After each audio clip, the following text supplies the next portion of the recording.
7 ਜੂਨ ਤੋਂ ਦਿੱਲੀ ਅਨਲੌਕ ਹੋਵੇਗੀ। ਦਿੱਲੀ ਦੇ ਮੁੱਖ ਮੰਤਰੀ ਅਰਵਿੰਦ ਕੇਜਰੀਵਾਲ ਦੇ ਵੱਲੋਂ ਇਸ ਦਾ ਐਲਾਨ ਕੀਤਾ ਗਿਆ ਹੈ। हालांकि कुछ पाबंदियां रहनगियां पर ढिल भी दी गई है। धीरे कोरोना की स्थिति बेहतर होती जा रही है। उसी को देखते हुए पिछले हफ्ते से हम लोगों ने अनलॉक करने की प्रक्रिया शुरू की थी। ये ज़रूरी है कि अगर कोरोना की स्थिति बेहतर हो रही है तो अर्थव्यवस्था को वापस पटरी पे लाना भी बहुत ज़रूरी है। पिछले हफ्ते हमने कंस्ट्रक्शन वर्कर्स और फैक्ट्री ये दो सेक्टर्स खोले थे। पिछले एक हफ्ते से कंस्ट्रक्शन एक्टिविटीज़ और फैक्ट्री दोनों खुले हुए हैं, लेकिन कोरोना की स्थिति अभी कंट्रोल में है। पिछले 24 घंटे में लगभग 400 के करीब केस आए हैं। 500 से भी कम हो गए अब केसेस। 400 के करीब केसेस आए हैं और 0.5% के करीब पॉजिटिविटी बची है, संक्रमण दर बची है। तो स्थिति काफ़ी कंट्रोल में है और भगवान करे ऐसे ही कंट्रोल में रहे। तो ये वाला जो लॉकडाउन पिछले हफ्ते ऐलान किया था वो सोमवार को सुबह 5 बजे तक है। उसके आगे भी लॉकडाउन जारी रहेगा, लेकिन काफ़ी सारी और एक्टिविटीज़ में रियायत दी जा रही है, उनको खोला जा रहा है। एक तो जितने बाज़ार हैं, मॉल्स हैं, उनको खोला जा रहा है ऑड इवन के बेसिस पे, कि आधी दुकानें एक दिन खुलेंगी, आधी दुकानें दूसरे दिन खुलेंगी, आधी दुकानें एक दिन, आधी दुकानें दूसरे दिन। 10 बजे से सुबह 10 बजे से शाम को 8 बजे तक दुकान नंबर के हिसाब से, ऑड इवन के हिसाब से दुकानें खोली जाएंगी। दूसरा, जितने दिल्ली में सरकारी दफ्तर हैं उन सरकारी दफ्तरों में ग्रुप ए ऑफिसर्स जो हैं वो 100% काम करेंगे और ग्रुप बाकी उसके नीचे वाले जो हैं वो 50% काम करेंगे।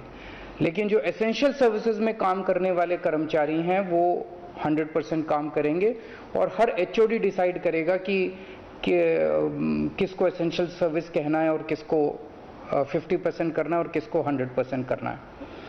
जितने प्राइवेट ऑफिसेज हैं उन सभी प्राइवेट ऑफिसेज में 50% मैन पावर के साथ वो खोले जा सकते हैं और लेकिन कोशिश करेंगे कि ज़्यादा से ज़्यादा लोग वर्क फ्रॉम होम करें और अपने प्राइवेट ऑफिसेज कोशिश करें अपने टाइम को स्टैगर करने की, कि ताकि सब लोग एक साथ सड़क पे ना आए।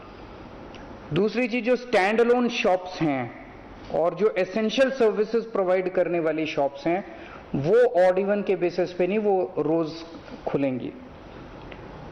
दिल्ली मेट्रो 50% कैपेसिटी के ऊपर चालू की जा रही है और ई कॉमर्स के ज़रिए जो सामान बेचने की प्रक्रिया है वो चालू रहेगी। तो मोटे मोटे तौर पे ये चीज़ों की रियायत दी जा रही है और मैं उम्मीद करता हूँ इसके बाद देखेंगे कि आने वाले हफ्ते के अंदर भी कोरोना की स्थिति अगर काबू में रही तो और कई सारी एक्टिविटीज़ को फिर उसके अगले हफ्ते खोलेंगे। थर्ड वेव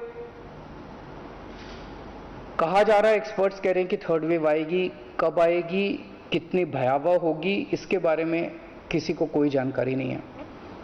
लेकिन एक जिम्मेदार सरकार होने के नाते हमारी जिम्मेदारी बनती है कि उसकी पूरी तरह से हम तैयारी करें, ताकि अगर थर्ड वेव आती है, अगर बहुत भयानक होती है, तो सरकार उस वक्त जनता के लिए तैयार हो। इसकी तैयारियां पूरे जोर शोर से दिल्ली सरकार के अंदर चल रही हैं और कल लगभग 6 घंटे तक मैंने 2 अलग अलग मीटिंग ली, एक्सपर्ट्स के साथ बात की, जिन ऑफिसर्स ने अभी कोरोना के दौरान काम किया था उनके साथ बात की। हमने 2 कमिटीज़ बनाई हैं, उन दोनों कमिटीज़ के साथ मैंने बहुत डिटेल में चर्चा की।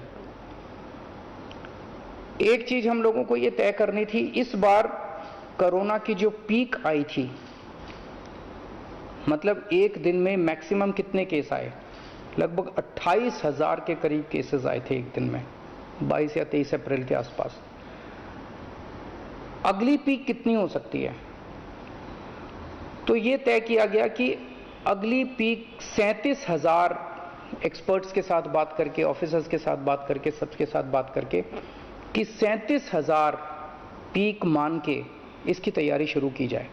इसका मतलब ये नहीं है कि अगर इससे ज़्यादा की पीक आएगी तो हम तैयार नहीं हैं, हम उसके लिए भी तैयार हैं, लेकिन एक तरह से 37,000 के बेस के ऊपर अगर हम तैयार हो गए तो फिर अगर उससे भी कहीं ज़्यादा पीक आती है तो उसकी भी तैयारी हम लोग, उसकी भी, अगर 37,000 की तैयारी हमारी है तो फिर मान लीजिए और ज़्यादा आती है तो उसकी तैयारी तो होगी उसके लिए हम ज़्यादा तैयार हो पाएंगे।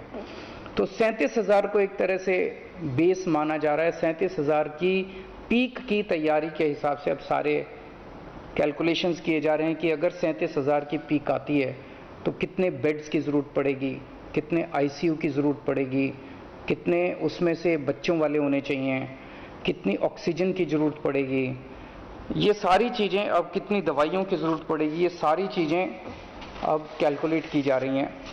एक पीडियाट्रिक टास्क फोर्स अलग से बनाई गई है। वो पीडियाट्रिक टास्क फोर्स ये तय करेगी कि जितने हमारे ऑक्सीजन बेड्स होंगे उसमें से कितने बच्चों के होने चाहिए, जितने आईसीयू बेड्स होंगे उसमें से कितने बच्चों के होने चाहिए। जो बच्चों के होंगे उसके लिए फिर अलग किस्म का सारा इक्विपमेंट होगा, उसका अलग किस्म के मास्क होंगे, अलग किस्म का ऑक्सीजन का मास्क होगा, उसकी सारी चीज़ें अलग होंगी। वो पीडियाट्रिक टास्क फोर्स बना दी गई है कल, वो अलग से अपनी तैयारी करके अपनी रिकमेंडेशंस देगी। इस बार ऑक्सीजन की बड़ी कमी हुई थी और ऑक्सीजन की कमी की वजह से हम लोगों ने देखा कि कई बार ऐसे हुआ था जब ऑक्सीजन बेड्स नहीं मिले थे, ऑक्सीजन के लिए काफ़ी संघर्ष करना पड़ा था। अल्टीमेटली अपने को सुप्रीम कोर्ट के इंटरवेंशन के बाद केंद्र सरकार के सहयोग से अपने को ऑक्सीजन मिली, लेकिन जब तक ऑक्सीजन नहीं मिली तब तक दिल्ली में त्राही त्राही मच गई थी। अगली वेव अगर आती है तो हम नहीं चाहते कि इस तरह की दिल्ली के अंदर त्राही त्राही मचे, तो ये तय किया गया, इसकी तैयारी शुरू कर दी गई। 420 टन ऑक्सीजन की स्टोरेज कैपेसिटी तैयार की जा रही है। इंद्रप्रस्थ गैस लिमिटेड से बात की गई है और उन्हें 150 टन ऑक्सीजन प्रोडक्शन का प्लांट, 420 टन ऑक्सीजन तो स्टोरेज कैपेसिटी क्रिएट की जा रही है और 150 टन ऑक्सीजन प्रोडक्शन करने के लिए उनको प्लांट लगाने के लिए कहा गया है। उन्होंने कहा 18 महीने लगेंगे, लेकिन जो भी है शुरुआत कहीं ना कहीं तो अपने को करनी पड़ेगी। इसके अलावा इस बार सबसे बड़ी दिक्कत आई थी टैंकरों की। ऑक्सीजन के टैंकर नहीं थे दिल्ली में, दिल्ली इंडस्ट्रियल स्टेट नहीं है, इसीलिए अपने पास ऑक्सीजन टैंकर है ही नहीं दिल्ली में। तो 25 ऑक्सीजन टैंकर्स खरीदे जा रहे हैं ताकि अगर इस तरह की दिक्कत आए ऑक्सीजन की तो हमारे पास अपने टैंकर होने चाहिए। 64 छोटे छोटे ऑक्सीजन के प्लांट्स लगाए जा रहे हैं, वो ऑलरेडी लग रहे हैं और हमें उम्मीद है कि अगले कुछ हफ्तों के अंदर, 1-2 महीने के अंदर ये 64 ऑक्सीजन प्लांट्स लग के तैयार हो जाएंगे। अब ये जो हमने डिसाइड किया कि 37,000 केसेस की पीक के हिसाब से हम काम करेंगे, तो उसके हिसाब से तय किया जाएगा कि कितने ऑक्सीजन बेड्स की ज़रूरत होगी, कितने आईसीयू बेड्स की ज़रूरत होगी। उसके हिसाब से फिर तय किया जाएगा कितने ऑक्सीजन सिलेंडर्स की ज़रूरत होगी। जैसे अभी थोड़े दिन पहले हमने 6,000 सिलेंडर चाइना से इंपोर्ट किए थे, तो और कितने ऑक्सीजन सिलेंडर्स की ज़रूरत होगी और कितने ऑक्सीजन कॉन्सेंट्रेटर्स की ज़रूरत होगी। अगले आने वाले 1-2 महीने के अंदर ढेर सारे ऑक्सीजन कॉन्सेंट्रेटर्स दिल्ली सरकार खरीदने जा रही है। दवाइयों को लेकर 2 अहम निर्णय किए गए। एक तो ये कि इस वेव में ये देखा गया कि व्हाट्सएप खूब तेजी से, व्हाट्सएप के ऊपर दवाइयाँ खूब तेजी से प्रिस्क्राइब की जा रही थी और उसके ऊपर मतलब बात फैल जाए कि ये दवाई बड़ी अच्छी है, तो पूरे समाज के अंदर, पूरे शहर के अंदर, पूरे देश के अंदर उस दवाई की अफरा तफरी मच जाती है। तो एक डॉक्टर्स की और एक्सपर्ट्स की टीम बनाई जाएगी। अगर किसी दवाई की डिमांड होती है तो वो डॉक्टर्स एग्जामिन करके बताएं कि इस दवाई से कोरोना में फ़ायदा होगा कि नहीं होगा। अगर डॉक्टर कहते हैं होगा तो सरकार उस दवाई को मुहैया कराने की कोशिश करेगी, और डॉक्टर अगर कहते हैं कि ये दवाई बिल्कुल बेकार है, इससे कोरोना में कोई फ़ायदा नहीं होगा और लोग इसके पीछे भागना बंद करें, तो जनता को उसके बारे में जागरूक किया जाएगा कि इस दवाई के पीछे भागना बंद कीजिए। एक ये। दूसरा, जो जो इम्पॉर्टेंट दवाइयाँ हैं उनकी लिस्टें बना ली गई हैं, उसका कितना स्टॉक चाहिए होगा उतना बफर स्टॉक क्रिएट किया जाएगा। अब एक्सपायरी डेट्स किस दवाई की कितनी है, एक्सपायरी डेट्स को ध्यान में रखते हुए उन सभी दवाइयों का बफर स्टॉक क्रिएट किया जा रहा है, ताकि अगर ज़रूर, और प्राइवेट अस्पतालों के भी आदेश दिए जा रहे हैं कि वो भी अपने बफर स्टॉक्स इस तरह से तैयार रखें ताकि अगर महामारी आती है तो हम उसके लिए तैयार रहें।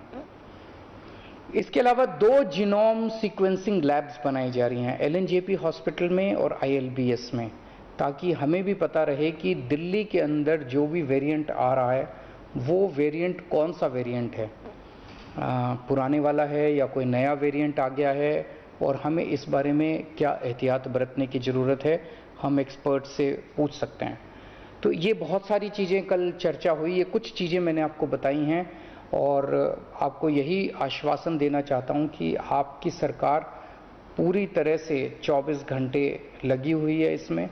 मैं उम्मीद करता हूं कि अब कोई तीसरी वेव नहीं आनी चाहिए, उसके पहले हम कोशिश करेंगे अपने लोगों को वैक्सीनेट कर दें, लेकिन अगर तीसरी वेव आती है तो लोगों को तकलीफ नहीं होनी चाहिए, इसके बारे में हम पूरी कोशिश करेंगे। ABP Sonja, जोश जज्बा जुनून।